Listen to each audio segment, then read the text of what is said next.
kami dari kelompok 9 akan membahas tentang bab perkoperasian. Sebelumnya, nama saya Rizka Amelia. Pertama, saya akan membahas sejarah perkembangan koperasi. Pengembangan koperasi di dunia pertama kali digagas oleh Robert Owen dari tahun 1771 sampai 1858. Diterapkan pertama kali pada usaha pemintalan kapas di New Lanark, Skotlandia. Koperasi tersebut dikembangkan lebih lanjut oleh William King dari tahun 1786 sampai 1865 dengan mendirikan toko koperasi di Brighton, Inggris pada tanggal 1 Mei 1828. Lalu bagaimana di Indonesia? Koperasi di Indonesia lahir sebagai akibat adanya sistem kapitalisme dan imperialisme yang menyengsarakan dan membodohkan rakyat Indonesia. Pada zaman Belanda, orang pertama yang mempunyai ide untuk mendirikan koperasi yaitu Pati Purwokerto dan Raden Arya Wiratmadja. Koperasi yang didirikan adalah Volkswagen Bank atau Bank Pertolongan Tabungan. Lalu pengertian koperasi. Koperasi menurut Undang-Undang Nomor 25 Tahun 1992 adalah badan usaha yang beranggotakan orang seorang atau badan hukum koperasi dengan melandaskan kegiatannya berdasarkan prinsip koperasi sekaligus sebagai gerakan ekonomi rakyat yang berdasarkan atas asas kekeluargaan. Menurut International Cooperative Alliance atau ICA adalah perkumpulan otonom dari orang-orang yang bersatu secara sukarela untuk memenuhi kebutuhan dan aspirasi ekonomi, sosial, dan budaya bersama melalui perusahaan yang mereka miliki bersama dan mereka kendalikan secara demokratis. Sementara koperasi sekolah adalah koperasi yang dikembangkan di sekolah. Lalu ada juga landasan dan asas koperasi.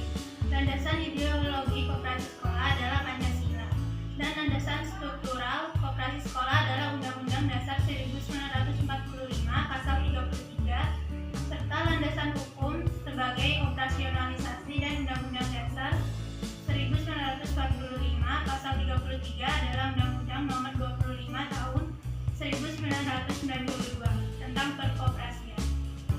Adapun asas pengembangan koperasi adalah kekeluargaan.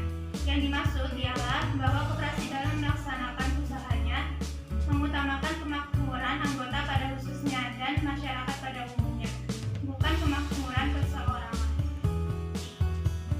Koperasi bertujuan meningkatkan kesejahteraan anggota pada khususnya dan masyarakat pada umumnya, sekaligus sebagai bagian yang tidak terpisahkan dari tatanan perekonomian nasional yang demokratis dan berkeadilan. Adapun tujuan koperasi sekolah adalah menjadikan kondisi sosial dan ekonomi anggotanya lebih baik dibandingkan sebelumnya, bergabung dengan koperasi dan untuk mengembangkan sikap mental kewirausahaan para siswa. Prinsip koperasi. Prinsip-prinsip koperasi adalah garis-garis penuntun yang digunakan oleh koperasi untuk melaksanakan nilai-nilai tersebut dalam praktek. Di antaranya adalah 1. Keanggotaan bersifat sukarela dan terbuka. 2. Pengelolaan dilakukan secara demokratis. 3. Pembagian SHU dilakukan secara adil sebanding dengan jasa usaha anggota. 4. Pemberian balas jasa yang terbatas atas modal. 5. Kemandirian. 6. Pendidikan perkoperasian. 7. Kerjasama antar koperasi. Adapun beberapa fungsi dan peran koperasi. A. Membangun dan mengembangkan potensi dan kemampuan ekonomi anggota pada khususnya dan pada masyarakat pada umumnya untuk meningkatkan kesejahteraan ekonomi dan sosialnya. B. Berperan serta secara aktif dalam upaya mempertinggi kualitas kehidupan manusia dan masyarakat. C. Memperkokoh perekonomian rakyat sebagai dasar kekuatan dan ketahanan perekonomian nasional dengan koperasi sebagai sokogulunya. D. Berusaha untuk mewujudkan dan mengembangkan perekonomian nasional yang merupakan usaha bersama berdasar atas asas kekeluargaan dan demokrasi ekonomi. Undang-Undang Nomor 25 Tahun 1992 Pasal 16 menjelaskan bahwa didasarkan atas kesamaan kegiatan dan kepentingan ekonomi para anggota. Berdasarkan hal tersebut, jenis koperasi dapat dibagi menjadi 5, yaitu sebagai berikut. Pertama, koperasi simpan pinjam. Kedua, koperasi konsumen.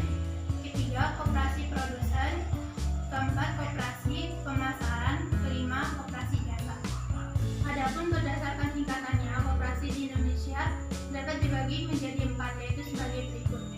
Yang pertama, koperasi primer. Yang kedua, koperasi pusat. Yang ketiga, koperasi gabungan. Dan yang keempat adalah koperasi induk. Saja, di sini saya akan meneruskan keterangan dari teman saya. Sekarang B, pengelolaan koperasi. 1.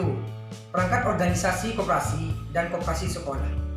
Perangkat organisasi koperasi menurut Undang-Undang Nomor 25 Tahun 1992 Pasal 21 terdiri atas rapat anggota, pengurus, dan pengawas. 1. A. Rapat anggota. Rapat anggota merupakan pemegang kekuasaan tertinggi dalam koperasi. Rapat anggota sekurang-kurangnya dilaksanakan 1 kali dalam 1 tahun. B. Pengurus. Pengurus adalah orang-orang kepercayaan anggota yang diberikan tugas dan wewenang untuk menjalankan roda organisasi dan usaha koperasi. Pengurus wajib menjalankan kehendak anggota yang disampaikan dalam rapat anggota. Masa jabatan pengurus paling lama yaitu 5 tahun. Menurut Undang-Undang Nomor 25 Tahun 1992 Pasal 30 ayat 1 menyebutkan bahwa tugas pengurus 1. Mengelola koperasi dan usahanya. 2. Mengajukan A. Rencana kerja. B. Rapat RABPK. 3. Menyelenggarakan rapat anggota.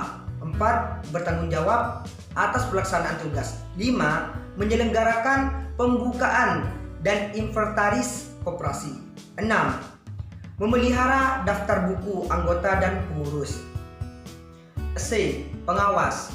Pengawas merupakan kepanjangan tangan dari anggota dalam mendampingi pengurus untuk mengawasi roda organisasi dan usaha koperasi. 2. Sumber permodalan koperasi dan koperasi sekolah. A. Simpan pokok. B. Simpan wajib.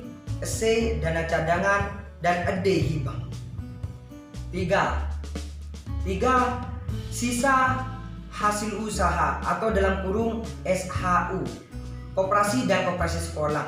Menurut Undang-Undang 25 Tahun 1992 Pasal 45 menyebutkan bahwa SHU merupakan pendapat koperasi yang diperoleh dalam 1 tahun. Sekian, terima kasih. Di sini saya akan melanjutkan penjelasan dari teman saya yang poin nomor 4, yaitu adalah prosedur pendirian koperasi atau koperasi sekolah. Prosedur pendirian koperasi di Indonesia mengacu pada Undang-Undang Nomor 25 Tahun 1992 tentang Kekoperasian, Peraturan Pemerintah Nomor 4 Tahun 1994 tentang tata cara pengesahan akte pendirian dan perubahan anggaran koperasi. Setelah semua syarat tersebut terpenuhi, maka pendiri yang akan mendirikan koperasi melakukan prosedur pendirian sebagai berikut. Yang pertama yaitu rapat persiapan pembentukan koperasi. Dalam rapat pembentukan koperasi dilakukan penyuluhan koperasi terlebih dahulu oleh penyuluh koperasian, baik dari instansi pemerintah maupun non-pemerintah. Yang kedua yaitu pengesahan akte pendirian koperasi. Pada tahap ini peran pendiri koperasi atau kuasanya mempersiapkan pendirian koperasi untuk diajukan pada notaris. Yang ketiga yaitu rapat anggota. Selama menunggu proses pengesahan akte pendirian selesai. 3. Rapat anggota. Selama menunggu proses pengesahan akte pendirian selesai, pengurus yang ditunjuk untuk pertama kali dapat melakukan kegiatan usaha atau tindakan hukum untuk kepentingan calon anggota. Yang keempat yaitu perolehan status badan hukum dan izin usaha. Koperasi memperoleh status badan hukum setelah mendapat pengesahan oleh menteri. Yang poin 5 adalah tahap pendirian atau pengembangan koperasi di sekolah. Rencana pendirian KOPSIS sekolah yang belum ada Kopsis dan rencana pengembangan Kopsis bagi sekolah yang sudah berdiri, Kopsis sebaiknya dituangkan ke dalam proposal pendirian atau pengembangan. Poin 6. Simulasi pendirian koperasi di sekolah. Siswa dapat menyimulasikan langkah-langkah pendirian koperasi sebagaimana yang sudah dijelaskan sebelumnya. Yang pertama yaitu ketua dan wakil ketua. Yang kedua yaitu sekretaris dan wakil sekretaris. Yang ketiga yaitu bendahara dan wakil bendahara. Yang keempat yaitu ketua pengembangan sumber daya anggota. Yang kelima ketua bidang usaha. Yang keenam ketua bidang humas. Sekian penjelasan dari kami, kurang lebihnya mohon maaf. Wassalamualaikum warahmatullahi wabarakatuh.